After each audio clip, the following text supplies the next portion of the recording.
Hey everybody, it's Michael at the Abundant Yogi, and today we have a wonderful guest. We've had another live before, Chris Kendall, the Raw Advantage. So let me just send a request to Chris.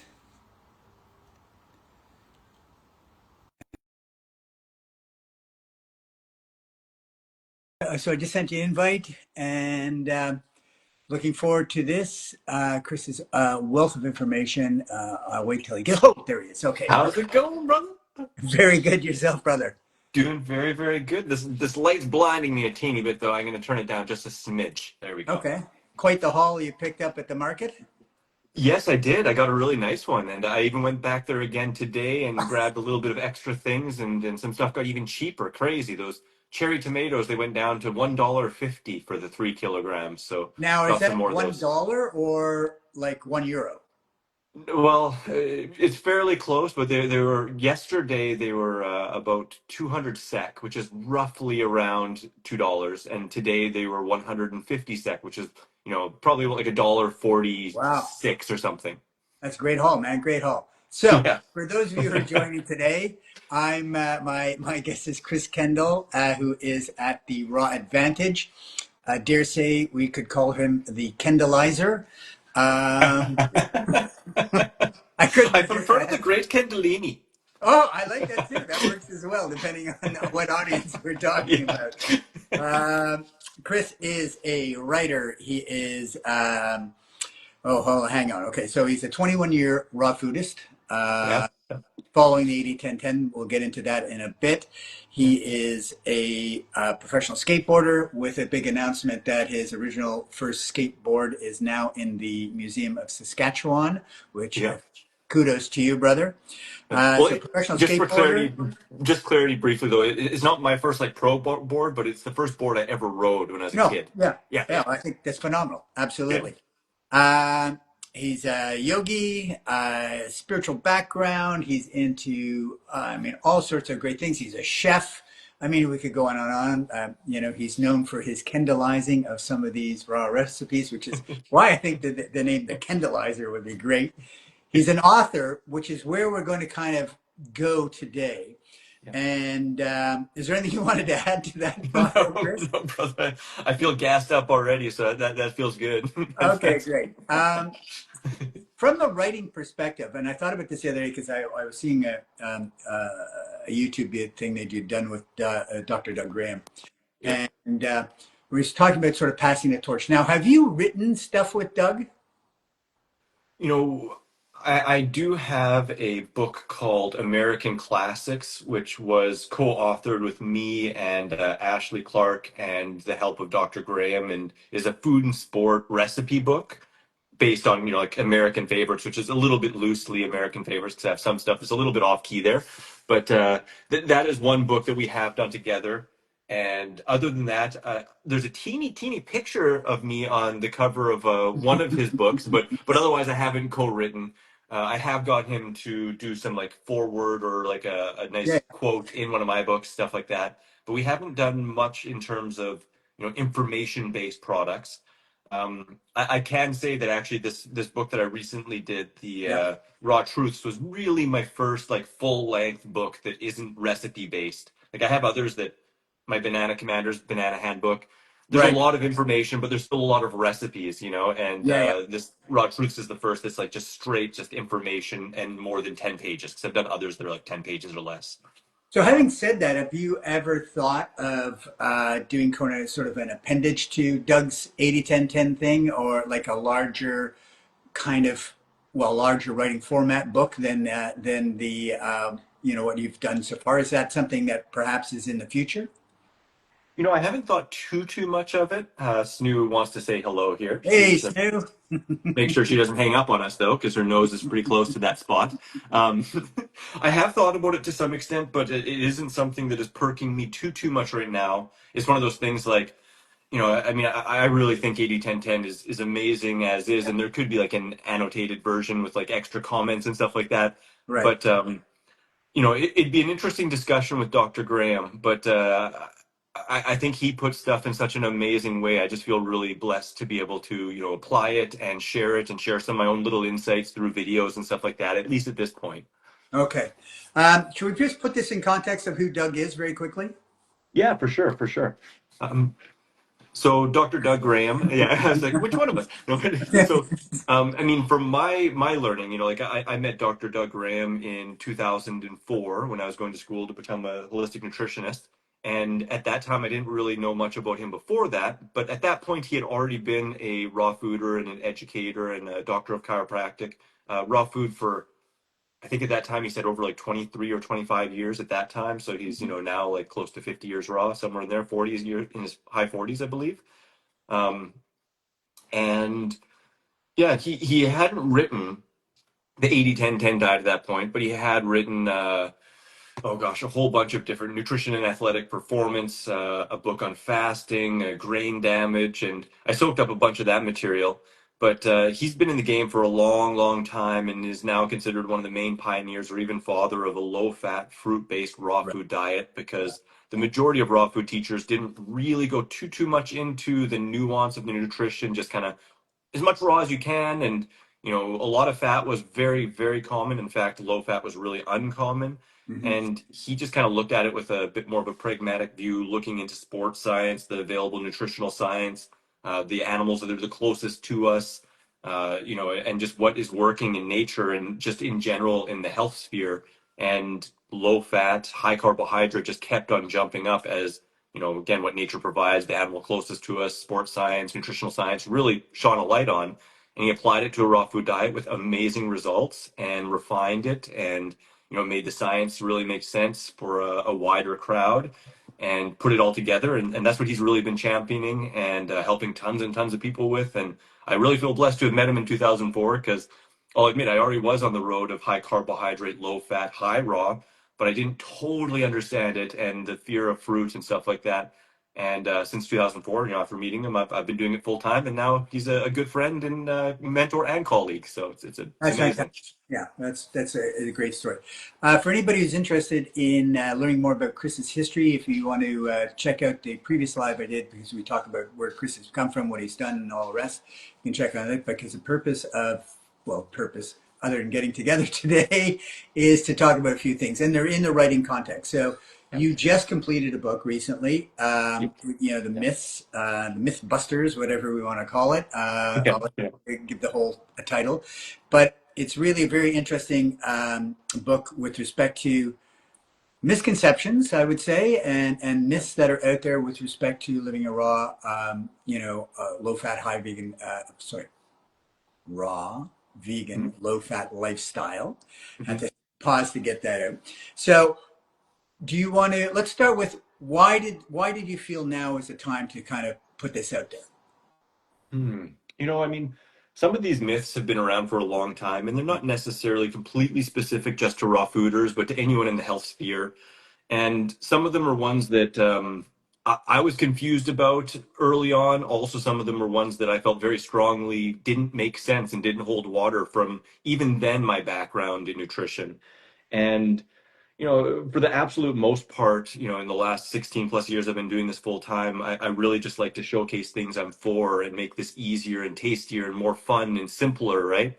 But over the years, through my consultations, as well as just seeing the social media sphere expand and the implications of that, as well as the reasons behind it, I've seen some of these myths cause harm more and more and more and be perpetuated more and more and more and perpetuated widely.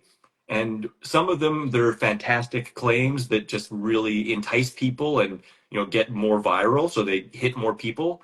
All right. And some of them just really fit kind of wishful thinking or misconceptions, But again, really, most of them, there's topics that I researched more and more the more I found them to be problematic with people I've been consulting and seeing in the community. And I felt like it was just a time to really start putting them out. In fact, I started kind of putting out videos a little bit more Yeah. controversial in nature more than a few years ago, and I had a whole host of them on the back burner. But I don't truthfully love being super controversial, nor all the drama that comes up with it. Mhm. The last thing I'd want to be is divisive in the community, which is already a small community. So I had some hesitancy in doing so, and I slowly came up with some on video, but I still have a backlog of topics I want to come out with. And then with the last bundle and some technological failures for the project I actually really planned on having launched for that bundle, I Right. kind of got forced into a position where I was like, well, either I don't have anything or I come up with something real like within a couple of weeks. Mhm. And so I already had some outlines for some of these topics because, like I said, there was a backlog. So I just kind of reformatted that into a book form and also went deeper into some that I didn't even have a backlog for, but I thought conceptually I would eventually. And that's basically what made this book come out was like just years and years of feeling like these are things that I believe will only benefit the community in the bigger picture, despite maybe some little bit of drama. And otherwise, that I just felt like it was like keeping it in was actually harming me, and I Right. didn't want to keep it in longer, even though I wasn't super excited about putting it out in some ways. It was just time. No, fair enough. I mean, you've mentioned this. I saw you mention it in some of the lives you did with respect to the bundle. I mean, Yeah, we all, and I'm including myself here, have fallen into many of these in terms of yeah, believing or looking into them, thinking, yeah, that makes sense, or yeah, I'm going to jump on board with this, that, and whatever. Right? I think all of us have fallen into that category at one point in time or another, um, yeah, which bears to mind, and I believe this emphatically that honestly, to find out the truth, you have to dig down yourself because there's so yeah, much information out there these days. And not to say that it's all bad or all good or whatever, right? But yeah. it's up to the individual really to um, take command of their own life and do the research themselves, right? Yeah, absolutely. And beyond that, to make sure that they don't just get tunnel vision and, fall for confirmation bias or, that they just trust one or two individuals and assume that everyone else is wrong and lying. And I've seen that a lot, to be honest. There are some people that have commented saying, well, like for example, mucoid plaque, like, well, I've seen it come out, so I know it's the truth, and I would never trust any doctor, and anyone who says otherwise is, just being paid by the medical establishment, and to me it is a sad world when we will only 100% trust our own personal experience because then we're foregoing the benefit of learning from people who've been doing stuff and expertise in things for years and years and years and years, right? And I think it is important to trust our own instincts and our experiences, but at the same time temper them with the experiences and expertise of others and not just throw one or the other completely out, but if our personal experience only shows the tail end of an entire picture, I think it's also important to consider, the wider view and experience of those that have the entire picture. Uh, Mm-hmm. Mm-hmm. so just our experience can really ring true, but it also can fool us. And history has shown that throughout the years that people can believe things based on their experience, but that doesn't necessarily mean it's 100% true. And without having a little bit of an open mind and looking outside of that and doing your own research and testing it and making sure that we're not pigeonholing ourselves, then we're going to get much more well-rounded education and knowledge. Right. Now, did you get a lot of pushback on this? I mean, not on the book so far. Actually, the vast, vast majority of people have only said really good things and said like, "Wow, like you've basically saved me from a lot of stress. Like I feel so much more at ease now, and this all makes so much sense. And I wish I would have read this years and years ago. I've heard a lot of that. The mucoid plaque one, I put videos out on that. I've Yeah. gotten definitely more pushback from that. Right. I mean, the video itself has like 350 comments, and I do my best to reply to absolutely every single one. I'm pretty sure I've replied to every single one. And some of it is definitely digging heels in, and some of it is pushbacks, and some of it is rude. But I understand. Like some of these things people build their identity around. Some of these things people build their businesses around. Some of these things, if you've gone through a really challenging process and done things that are pretty gross, you want to believe it. So anything kind of sharing opposite of that, I understand why people would be resistant. And sadly too, this lifestyle, it does attract a lot of people that are desperate or in a place of really, really intense need. And and also a bunch of people that are really into conspiracy. And I believe in conspiracy stuff going on out there, Yeah. but there is the predilection for people to then assume because they've really seen the craziness of mainstream society nutrition, and then their eyes have been opened to like, what? Like you don't have to cook your food, and like you don't need all these things people are marketing, and that's the cause of disease. Like I understand why then that can lead to people think that, well, therefore everything's a conspiracy, and anything we can think of that is within that establishment is 100% wrong, and like the devil, right? And Mhm. I mean, I've talked to people that immediately go there, just like anything you could say, it doesn't matter because they're all lying devils, so Right. it's yeah, I've gotten a lot from that, but not so much from the book, and I hope to get some more. I mean, I would love to have some people bring up some points or some questions, or to talk. I like debate, but as long as it's intelligent and cordial, and not just name calling and ad hominems and other stuff like that.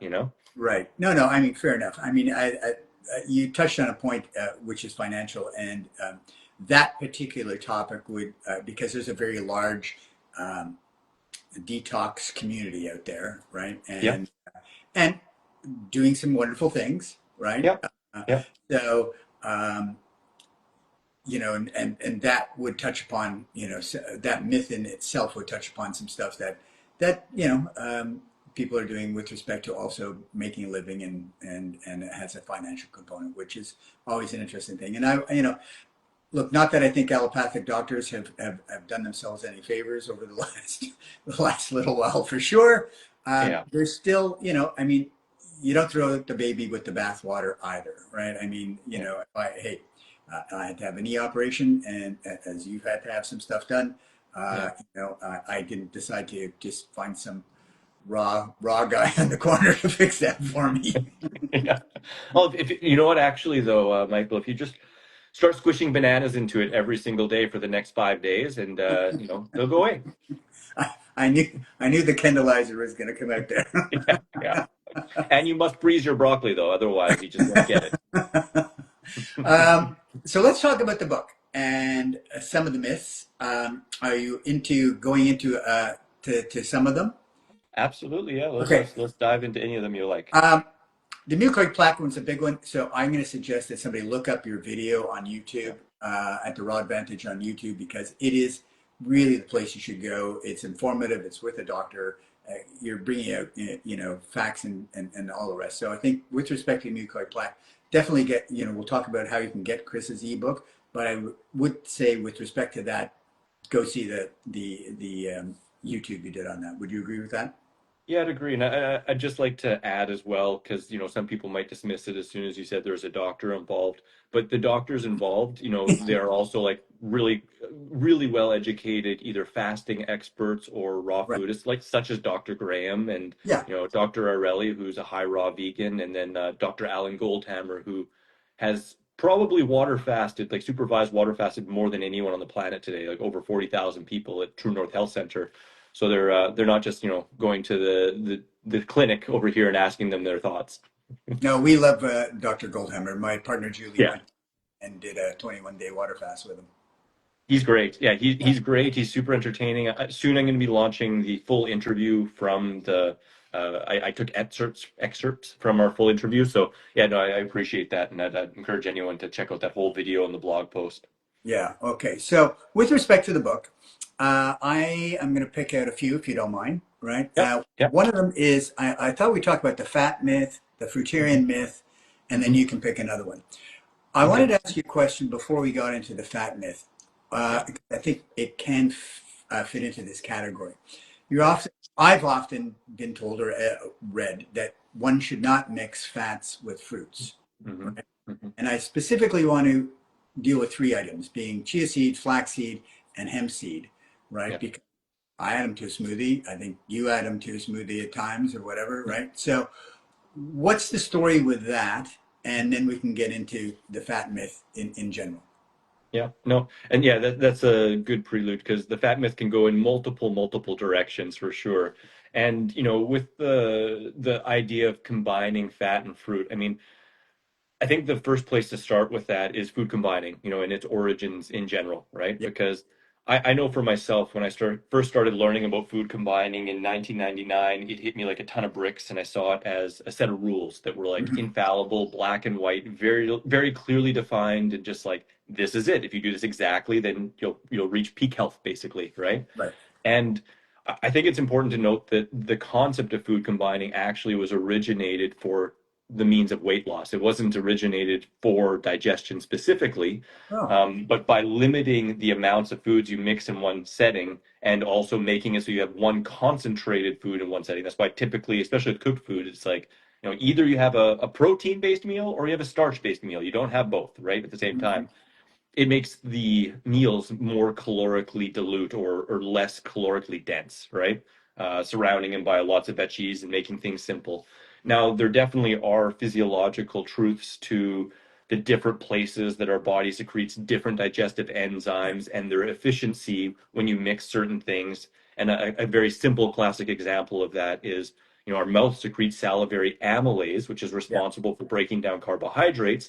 But if you start by eating, say, lemons, that acid in your mouth inhibits the secretion of the salivary amylase. So if you're eating, like French fries, for example, for someone eating French fries with lemon juice or vinegar on top, or even ketchup with has the acid in it, then your salivary amylase, which is building up in my mouth. Wow, that's weird. But it will be lessened, right? It'll be Right. lessened. So the first step of that carbohydrate digestion is vastly reduced in terms of the enzymatic production. Mhm, mhm. And you do produce more lower down, but it just basically means that you're going to get less for more effort. It's likely going to take more. There's likely more chance of fermentation and less efficient digestion. And the busier meals get, the worse that is. Now, with fat and sweet fruit, I don't know of any implications on the enzyme production, but Mm. what is often touted about, and does make sense for sure, and it's kind of funny because depending upon who you ask, this can be seen as a positive or a negative, and I'll get into that later. But when we eat fruit, it takes very little time in the stomach. The water is going to be absorbed quite quickly, the sugars are absorbed quite quickly, and then it passes from the stomach into the lower or into the intestines. Mhm. And fat, on the other hand, does take a longer time in the stomach. We're talking like, 15, 20 minutes for fruit, depending on the size and what you're actually eating. Some can be less, some can be more. Whereas fat can take hours in the stomach before the gastric emptying into the intestinal tract. And a lot of that digestion is actually going down in, like, the fat digestion is going down in the intestines, whereas the protein component is going on a little bit more in the stomach with HCl and hydrochloric Mhm. acid. So the idea is fruit being something that wants to move through the body quickly. When you mix it with fat, it gets held up in the stomach and isn't as efficiently digested, leading to more chance of it fermenting and causing byproducts that aren't really desirable. Now, while I do think that this, in the extreme case, is absolutely true, and if somebody has blood sugar issues, it's probably wise to minimize, or altogether avoid sweet fruit and fat combinations. Mhm. Not all fruits are the same, and it has been found that mixing with things like acid fruits can actually help emulsify fat in the system, and that's why a lot of food combining charts recommend, mixing a fat with a acid fruit like lemon, lime, pineapple, kiwi, all those kind of good ones, orange, Right. for a really tasty dressing, but also because the benefits of each food can have benefits in terms of the absorption and the digestion of the fats themselves. Now, when we mix it with dense sweet fruits, though, so a classic example is like trail mix, like, so you get fat like nuts and raisins together, and some people say, well, this is actually good because it holds up the fruit in the stomach and it slows down the absorption of the sugar, right? Because they're Mm. really afraid of sugar spikes. So they reason it in the sense of, well, then instead of having, blood sugar rise and then fall, it just stays kind of like here for a long period of time while the stomach is working on the fats, right? Whereas, people like Mastering Diabetes, Robbie and Cyrus at Mastering Diabetes, or Dr. Doug Graham, they would go more into the concept that, when you eat fruit on an empty stomach, it does cause a bit more of a rise and drop, but this is actually a healthy response. And in terms of our digestion and physiology, is totally natural and normal and advantageous. Whereas instead, when we're consuming it with a bunch of fat, what this does is it also, beyond holding it up in the stomach, it impacts and impedes insulin function. So we're going to get higher levels of blood sugar for a longer period of time while the body is trying to usher it out with the insulin function. So that's kind of going over both of those. Now, kind of going back to how I used to think that food combining was a black and white scenario of good, bad, like perfect digestion, horrible digestion. There is nuance there. And while we like to put things in boxes and make them definitive, things aren't always definitive. And while again, I would mention if somebody has blood sugar issues, then it may be wise to utilize this concept and limit the mixing of sweet fruits and fats, at least not do it all the time. The idea that doing it automatically ends up in really negative digestion or blood sugar issues is a little bit of a misnomer and not quite black and white.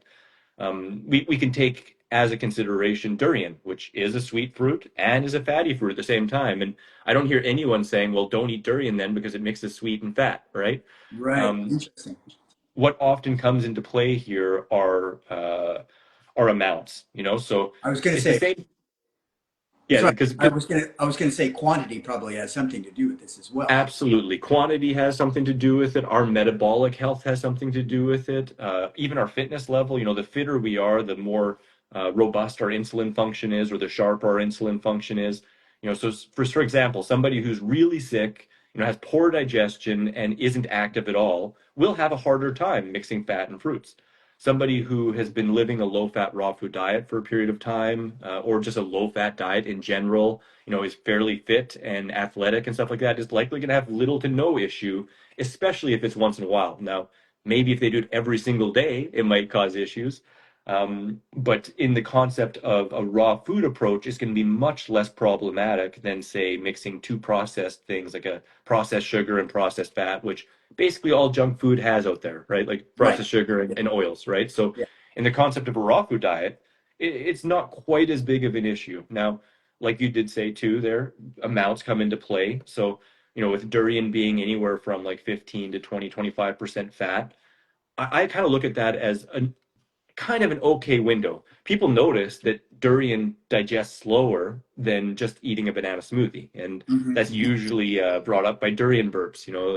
It's one of the few burps that I don't mind because you get a little bit of an extra flavor reminder, right? Right. But but it isn't quite as easy to digest. And I would basically say the same thing. Like if I'm making a mango-based dressing, and I want it to be a little bit extra creamy, adding a tablespoon or two of hemp or chia or flax, which are my preferred ones, I find still digests amazingly well. And most of the time when I'm making that, I'm coupling it with vegetables anyway, which digest a little bit slower, have the fiber content and all that other good stuff, which makes the digestion, slower anyway, rather than just having mangoes by themselves. So you're saying by adding like the leafy greens into that smoothie or whatever, that it's helping with the absorption of the fat? Well, in some ways, it's not that it's, what's the best way to say? I mean, one thing, the mangoes with the vegetables is actually going to enhance the absorption of the nutrients in the greens. Right. And the little bit of added fat also helps the absorption of some of the nutrients in the greens as well. Oh, okay. And it's going to slow it all down a little bit. But in the concept of, like fruit, vegetables, then fat, you're kind of reaching that middle ground where it's not as fast as fruit. It's probably not going to be quite as long as just a huge meal of fat by itself. And Right. having a little bit of fat with the vegetables and the fruit is going to be closer to the fruit and vegetables with a little bit slower with that fat. And Okay. again, quantity comes into play. If I did like a cup of cashews with my sauce compared to again a couple tablespoons of hemp and chia, um, and then going even further, like I make a banana smoothie today. Actually, I had what did I have today? Was it banana? Yeah. I had a banana smoothie with about a tablespoon of hemp seeds in it. And Hmm. again, if I made a banana smoothie that calorically was half fat and half sweet fruit, I'm sure I'd be burping and it wouldn't Sure. feel very good. Whereas Right. having, like 100 calories with my 1400 calories, so it's like 7% fat, something like that. Mhm. I haven't ever noticed any difference besides maybe feeling like it digested a teeny bit slower.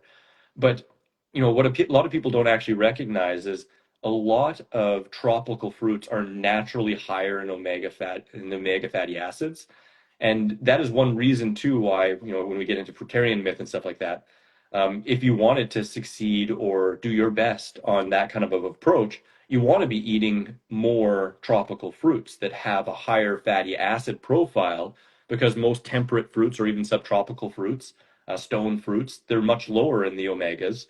And if you're subsiding all off that and not eating any nuts and seeds at all, which some people they won't for philosophical reasons, then you can actually run into essential fatty acid deficiency issues and symptoms from that, right? Mhm. So all of this to basically say that some people's argument is if you're not solely eating, fattier fruits and getting durian more often and, eating lots of mangoes and papayas and, ackee and all these other tropical fruits, then it's to your advantage actually to add small amounts of fats to your diet, whether that be adding it to some fruits that maybe aren't quite as fatty or to your dinner meals with salads and greens that Right. still can include fruit, right? Yeah. So, I mean, all this again to say, like, I don't look at it as a black and white thing. I'm not encouraging people to mix huge amounts of fats with huge amounts of sweet fruits. But at the same time, I wouldn't be worried about having trail mix once a year when I'm on the trail and going, oh my gosh, it's like nuts and raisins. I'm going to have a diabetic shock, like, Right. Right. that's not going to happen. We like to make things really like simple in boxes and dramatic. It's more viral, but the reality is a little bit more nuanced, and it's what we do most of the time has the most pronounced effect. And for myself, I'm not worried about having some fat with my fruits, but I wouldn't necessarily have huge amounts every single day. Right. Okay. Fair enough. So, is there anything else that you'd like to touch on with respect to the fat myth that chapter as you go Well, I forward? mean, I'll just briefly say because a big part of that chapter is kind of going into what I mentioned a little bit. I mean, Dr. Graham, he really, really knocks the ball out of the park about the other side of the fat myth, basically saying like, more fat is better, and it's better to eat fat than fruit, Right. and get most of your calories from fat, which isn't upheld by nutritional science, by sports science, by, the animals that are closest to us and what they do in nature, nor even nature's availability, because fats are available seasonally, and typically late fall, early winter, and I mean, unless we're storing them and putting them into jars and keeping them fresh all year round, I mean, it's not really that practical. We've made it practical these days with worldwide shipping. But anyways, he covers that very well. I touch upon that in the book. The other angle of that is the thought that, well, if low fat is good, then no fat is better, which we have a definitive need for fat. And again, if you're eating mostly tropical fruits and including some fatty fruits and stuff like that, you're going to be doing all right. But the idea of eating a strictly no fat diet, so like no avocados, no durians, no nuts and seeds, um, and if you consume them, no oils. In the long term, it's not really shown to be advantageous, and on the other side can lead to insufficiencies and symptoms and, less robust health in the long term. A couple days, weeks, even some months here and there, seasonally, or just if you're enjoying the good quality fruit of the summer and stuff like that. Some people find benefits as streamlining digestion and feeling lighter and more energized. But in the bigger picture of longer term months and years and decades, I haven't seen anything, nor has any other long-term raw foodist that I feel blessed to have really conferred with on stuff like this. They haven't seen that to be advantageous and actually really to one's detriment. So that's the other kind Yeah. of aspect. I think I was listening to another thing that Doug was talking about, Dr. Graham, was that one of the reasons that many people fall off of being raw, right, Yeah. is because they've been too high fat Yeah. and Oh, yeah. becomes unsustainable. They don't their health begins to suffer, and they go, oh, this raw thing is this raw thing was a thing that doesn't work, right? But it was Yeah. really the high fat. Just to respond to Patty, yes, this video will be saved on my Instagram and perhaps on Chris's as well, so you can see the whole thing later if you like. Yeah. Um, what was I? Okay, so I think we sort of covered that off. Yep. And we're good with that. I think we got some time because there's some other things that I'd like to talk about that you have upcoming. So I want to save some time for that. Let's just touch upon the fruitarian myth.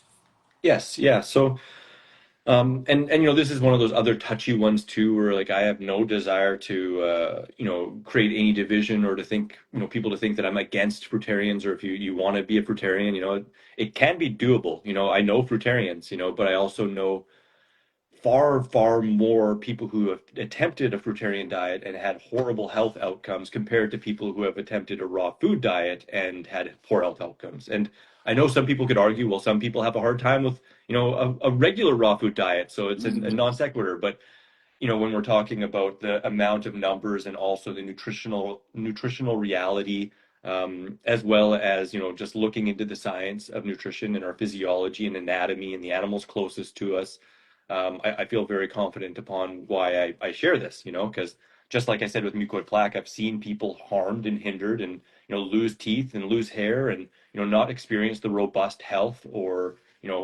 advantages of the raw food diet that they could through applying a fruitarian diet based on philosophy. And that's kind of one of the key points of this chapter, is that the appeal to a fruitarian diet is really based more in philosophy rather than sound logic and known nutritional science and anatomy and physiology. It sounds really damn good because, it's like, well, fruit is the only freely given food. It's as close as you can get to our perfect food. It's delicious. It's juicy. It's much more easy to eat. Kids are attracted to it, and because it's as close as it can get to our perfect food, you can do well on it. And I would say if you were restricted to only one food forever, maybe fruit would be the best choice. But it doesn't mean that it's the best choice to, by choice, exclude all other foods entirely.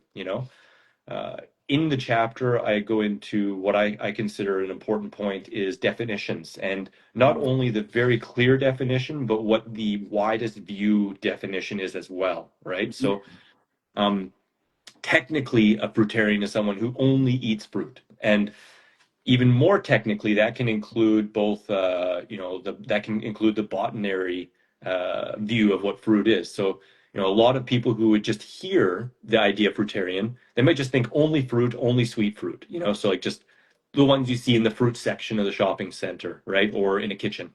Yep. Whereas botanically, fruit can go into a much wider group of foods, like you can actually consider almonds fruit, technically, you can consider, I mean, not even technically, cucumbers, tomatoes, Right. zucchinis, bell peppers, okra, all these things are fruit, right? And if you have that wider kind of view and you include, substantial amounts of those foods as well, yeah, you can do it. You can do a fruitarian diet, but I haven't seen any example of it being better than. And again, when we go to our physiology and anatomy, no one describes us as frugivores. Instead, we're described as, sorry, as not as fruitarians, but instead we're described as frugivores. Right. And our closest genetic cousins, or whatever you want to say, ancestors, however you want to put it, right? The animals that are the closest to us, Mhm. they are frugivorous. And when you look to the other primates, there are no fruitarian examples. That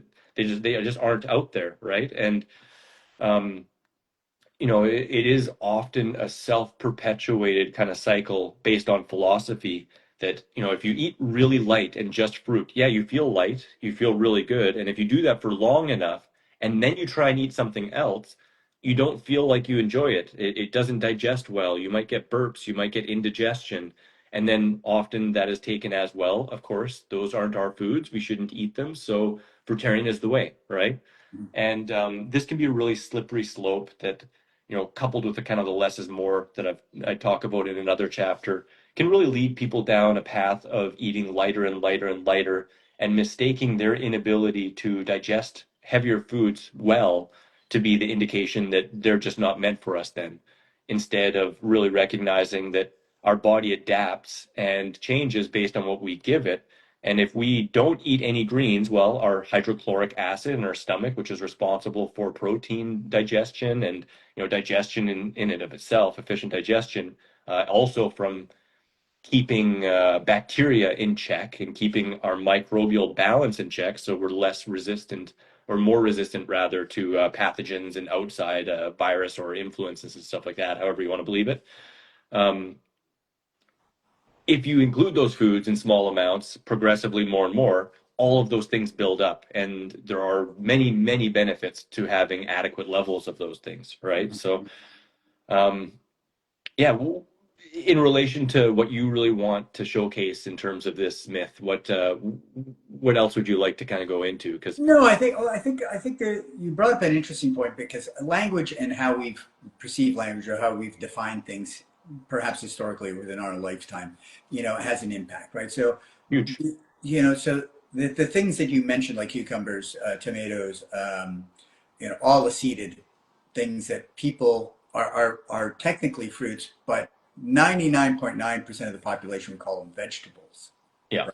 yeah, So therefore, even though if you're eating all those things as a fruitarian, technically you're a fruitarian, but in terms of our common knowledge, you're eating vegetables, yeah, right? yeah. So I think that's an interesting point. I also think it's sort of, have you ever read any of Hotema's stuff? A little bit, and I've heard My people talk about it, yeah, all but that. I'm not super well versed in it. Right. So, I mean, one of the premises he has is that we were all originally, and this is like at the beginning of time, a breatharian, Yeah, right? yeah, Which is, yeah, I have no argument. I have no argument if somebody wants to go down that path. That's, everybody's choice is their own, right? But yeah, that, yeah, we're talking, and even he says that was way back when the air was the purest, right? Well, yeah, we no longer live in those times, right? So yeah, I think it's often about how you contextualize for stuff, sure. right? Yeah, So, yeah. yeah. No, I mean, unless there's something else that you wanted to add in there, but I did want to. Is there anything else you wanted to add with respect to that? Yeah, I might as well. I mean, to me, the biggest points are that, the idea of a fruitarian approach is really based more on philosophy. And I mean, when we're talking about Hilton and going even further back in suppositions, I mean, to me, the quality of evidence for that is very low. So it's again, this is kind of like it's like a very neat idea, and it's hard to disprove, but it's even harder to prove. Right. And for me, when I'm looking at real world outcomes and I'm looking at what is being proposed as optimal and accessible to in a large body of people, and really considering known nutritional science and, the application of this. Because it's not like, I'm just saying like, oh, well, like I heard a fruitarian had a problem. Like I'm going over 16 years of coaching well over hundreds of people, talking with other people like Dr. Graham, who's been doing this for 40 plus, years and consulting thousands of people, traveling the world and meeting people who are applying different ways of doing a raw food diet. And to me, it all comes down to all of us really have seen people have a much harder line, walking a finer line with more cause for potential detriment and insufficiencies and low body mass, low muscle mass, less robust health, just poorer health outcomes, and so it's like we can live a philosophy, but at some point, we pay the price if that philosophy isn't sound, and that's kind of what I'm trying to point to, because even like Ann Osborne, she's one of the most well-known fruitarians out there. She's a close friend. I really love Ann. She's amazing. But she even says like, if you're going to do this fruitarian thing, well, you want to be as close to the best quality fruit as possible. Like, she lives on her land and eats fruit fresh from the tree, and does her best to eat mostly tropical, organic. Live a low stress lifestyle, because the way I look at it, this kind of rounds it out a little bit too. The more stressors we are in our life, so whether that's mental emotional stress, whether that's environmental stress, whether that's a stress from not getting the best quality food possible, any number of stresses we add up, we have a heightened need for alkalinity, and vegetables are the most alkaline foods out there. So again, yeah, if we're a yogi living in the tropics, meditating most of the day, and living really, really clean and simple and eating the best quality fruits, then you can do much better on a fruitarian diet than if you're living in a city eating subpar fruits with lots of stressors, detoxifying from the last, 25 years of your regular lifestyle. You're new to this. You're going to have a much harder time, and you're going to probably see more issues, because if you're not eating that alkaline matter, you're not eating more greens, your body's got to buffer out those acids somehow, and eventually you run out of stored alkalinity in your bones, and it can cause things to go awry, right? And I've seen that happen far, far too often. And I see zero indication again that it's a better plan in any stretch of the word. And in fact, I really contend the opposite, that we only gain advantages from having a bunch of vegetables included with a very fruit-centric diet. So I'm definitely not anti-fruit. It's just I don't see advantages to excluding all other food groups and just eating fruit, even if we understand the botanical definition. Right. No, I'm absolutely, and I think that you brought up a point of geography, right? We have a funny question. I Which was that? apologize. Which, Can you touch on blood type? And I, I just would like to touch on that go really for it. quickly if I can. Yeah, Yeah. So, please. Absolutely. I mean, it's kind of funny because it kind of goes into that virality and goes into the sensational kind of claims and stuff that I mentioned earlier. The blood type diet, eat right for your blood type, came out and sold amazingly, because it told certain groups of people good things about their bad habits. And, it basically says, like, if you're a type O, you're like super alpha hunter and you do best on all meat. And, if you're like an AB, I can't remember, or maybe A negative, I can't remember which one it is, then you're maybe more well suited to being a lame vegetarian that should just lay down and not do much activity. And it's like it's kind of funny because they put out this book, but there's no science behind it. Like none. Like there's tons of animals that have multiple blood types. If I'm not mistaken, all different animals have different blood types, and none of them yet have different types of diets. And again, there's no science around it. So while people will uphold it and like tout it super high because they saw a result, and this kind of goes back to what we were talking about, just relying only on personal experience, right? Yeah. People see results, but it's not because of the blood type diet, it's because they're simplifying their diet and they're eating more whole foods and they're, eating less crap. It's like health is often as much about what you're not eating as what you're eating. So it doesn't hold up to scientific scrutiny whatsoever. There's no example for it in nature, and the results are just based on cleaning up your diet, not because of the blood type idea being right. So I just wanted to quickly say that.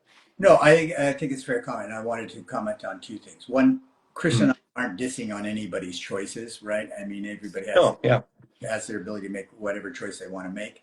With respect to diet books, it is the most unregulated aspect of books out there. You yeah, can say whatever you want with respect to diet books, right? yeah, So to your point, whether they're based in science or not is, again, do your research, I guess. Uh, yeah, having said that, I want to move into, because Chris has got a lot of things going on, right? yeah, Uh, yeah, he's a very busy guy at doing lots of stuff. So outside of all of the coaching, consultation stuff that he offers on an ongoing basis, and we'll touch upon that at the very end of this, he's relaunching his Raw Vegan Lifestyle Success System, which is a relaunch, right? yes, yep. And it's a 10-week course. I know you're very excited about it. So do you want to give a little overview of this? Is starting in June, right? June 15th, I think it is. Yeah, yeah. Blessed by you bringing that up for sure. This is my first time relaunching it in since 2021. I actually created it in 2019 after the motorcycle accident, as I wasn't as active out doing things. I was like, now is the perfect time to settle down and make a course that I've been thinking about for a long, long period of time. So it's called the Raw Vegan Lifestyle Success System. It's launching for the first time as a group course on June 15th. And special plug, I am offering a 50% discount, which is the biggest discount that I am offering widely with the code 50 off. But it's a holistic based course, and we didn't really mention that too much. But my background is in holistic nutrition. I'm well versed in natural hygiene and health and fitness and recovery because of my life and lifestyle, fitness, all that good stuff. And I try and really tie all of that together, not only with my intellectual learning, but with my individual experience, and also all I've gleaned from being mentored by Dr. Graham, and also going through courses with Dr. Rick and Karen Dina of Raw Food Education, and other people like Don Bennett. But the course is 10 weeks. It is on a portal called the Experientify portal. And the fun thing about that, and one of the reasons why I chose them, is because it's more of an experience platform where you're doing things, you get rewards when you complete actions. There's even like, little celebrations on screen. And, it's not just like a quiz where you just like listen and take a quiz. It actually promotes some form of like excitement to complete tasks. And also you earn points, which when you complete tasks and, there are like homeworks to drive points home, you Mm-hmm. complete those and you get points that can actually be utilized for other recipe books or t-shirts or anything else in my shop. So if you actually complete exactly just like that, or even these guys. But so if you actually complete the whole course, which I'm really stoked to say, I have like way above industry standard for courses completion of my course. A lot of courses only have like a 10 to 15% completion rate, which is kind of sad and scary. Whereas my analytics indicate that I have higher than 80% of people who have taken it complete the whole thing, Oh. and which is again way higher than industry standard. But the five modules, because each module is 2 weeks over the 10-week course, Mm-hmm. and it includes I bumped it up this time. It includes 12 Zoom calls live, which are group Zoom calls, so you can benefit from questions and answers of other people, Mm-hmm. and those will be recorded as well. And some of those are after the course too. Like I mentioned, the modules are 10 weeks, but for 3 months you get the calls to kind of tie it together longer. But module one is all about physicality. So we're talking about the food, we're talking about shopping, we're talking about all that good kind of stuff, some nutrition. And then module two is more about emotions. So we're going into the emotional aspects, which is often misunderstood and is a really huge I was component. going to say You know, super, super key component. super key component. That's why it's really front loaded, and it is tried to be in a format that you start with the very practical things, and then you start getting into the emotional stuff, and then we start getting into the social stuff, because that's another really big Yeah, challenging sticky yeah. point for a lot of people. And then we go into the spiritual aspects, and we dive deep into that, and it has some yoga actually, and has a bunch of other fun stuff. And then the fifth is balance with intellect. So that goes into the deeper understanding that maybe isn't totally necessary in week one, but really ties it together and pins down longer term nutritional aspects, and a whole bunch of good stuff like that. And there are other bonuses, like all of my 4 meal plans, which is like a $80 value by itself.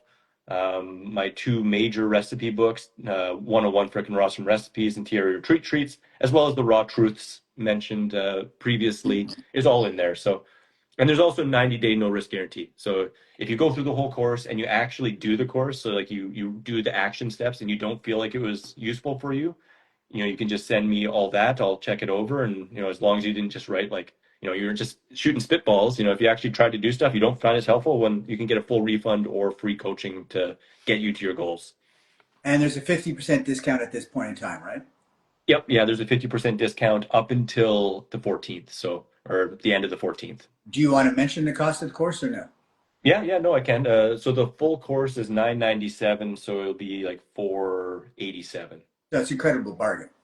Yeah, it's a great deal. I know that I could charge more, but I mean, my whole model is based on making this effective and affordable for people. As you know, I offer coaching by donation primarily, Yep. and I even tell people if they don't think it's useful, don't donate. There's no sweat off my back. I just want to provide something, and I very, very genuinely feel this is the best offer I have. Because it's like not only do we talk one on one, but there is, or rather, in the group setting, but there is also like everything I could think of tied together in a video format that you have for life that you can go over, that again has action steps and handouts and workbooks that make these points driven home, because just knowing the intellectual aspect is just one part, and actually applying it and having support brings it to an entire next level.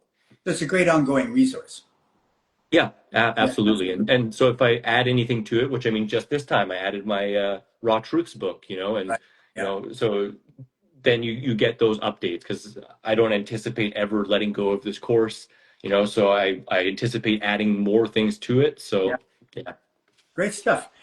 Another thing you've got going on is in yeah, that you just posted about yeah, Rawsome Retreat in Sweden, which I yes, believe is September 10th to 12th.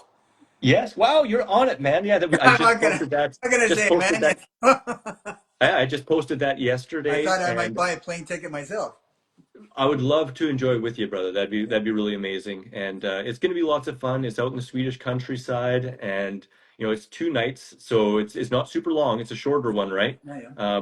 But there's going to be a lot of time. We're going to do some yoga. We're going to have some Q&A talks and go into absolutely anything. There'll be nice sauna time out in the classic Swedish saunas, and yeah, delicious food, of course. We're going to give up options for the dinners, and whatever the consensus of the group is for the dinners, whether it's pizzas or pastas or falafels or Thai or Indian. I'll make whichever of my favorites people want, and I'm joined by the co-hosts Maria and my friend Axel, and he's going to bring a lot of fitness, and Maria's going to bring her awesome self, and maybe a women's circle, depending upon how many Oh, people are there, and maybe just a general circle in general. And right. we touch into a lot of stuff, so it's a lot of fun. Very good. Okay, so Chris, we're going to bring this in under about 55 minutes, so this is great. Yeah, So, yeah. um, uh, thanks again for taking all the time, sharing your expertise, your knowledge. I mean, I think your passion is what comes through, and that the passion is from a place of being completely genuine, and which is one of the things I appreciate about you the most. Um, so if you're interested in finding out all about all of these things that Chris is offering, you can find him on Instagram at the Raw Advantage. You can find him on YouTube at the Raw Advantage. All the links are listed there in his links of the retreat and the course and his consultations. Great T-shirts, Love recipe it, love books, it. books, all sorts of stuff. So check them out. And it's been an absolute pleasure again, brother. Thank you so much. And I'll leave it up to you to give us some final insights. Well, firstly, I just want to thank you, brother. Really appreciate the conversation and you inviting me on. It's definitely a mutual pleasure as well. And I got to get you back on mine. And I hope that you're all right with this living on my Instagram and maybe even on my website. Um, Love to anytime. yeah, yeah, yeah. Super blessed by that for sure. And for giving me the space to share these things because, I have shared about the success system and the 50% off, but time is ticking and I'm not the absolute best promoter ever. So I really appreciate that plug as well as for the retreat because although I didn't totally forget about it, I never thought about it right now to promote it. So yeah, thank you so much. I really appreciate that. I just think it's important to get this stuff out there, right? Just get it out, Yeah, and people make their choice. And it's like, it's I live my life on one thing. Kindness doesn't cost a thing. no, It, yeah, it, it's it true. just doesn't, right? And Yeah. pay it forward because this is what to me is a key component to living a nice and healthy life. 110%, and it's kind of funny because I mean, you can tell the passion I have behind this. I wouldn't be doing this for this long if I didn't believe in it. And like, I really 1,000% believe like, the retreat and my course are so valuable and can change people's lives. But also, like, I've been going through a promotional season and I'm almost a little bit promotional burnt out and I feel a little self-conscious about overly promoting to Fair people. enough. And, Yeah, yeah. so, but at the same time, it's so freaking valuable. So I want to be promoting this stuff. So it's in my mind sometimes a little bit of a catch-22. So I just really appreciate that opportunity and you My, bringing it up too. my So pleasure. And life goes in waves, so it's all great. Hey, listen, yeah, again, thanks so much. Check Chris out because not only does he have a wealth of information, but he's just a terrific sense of humor. You're gonna find things that are jovial in his, and many things he puts out there on YouTube and whatever, which I think is fantastic. So listen, Chris, again, thank you so much. Much appreciated, and have a fabulous day with the haul you just got. thanks, brother. Yeah, I'm gonna have a good one tonight. Much All right, love, everyone. peace You out. too, brother. Have a good one. Thank you. You guys.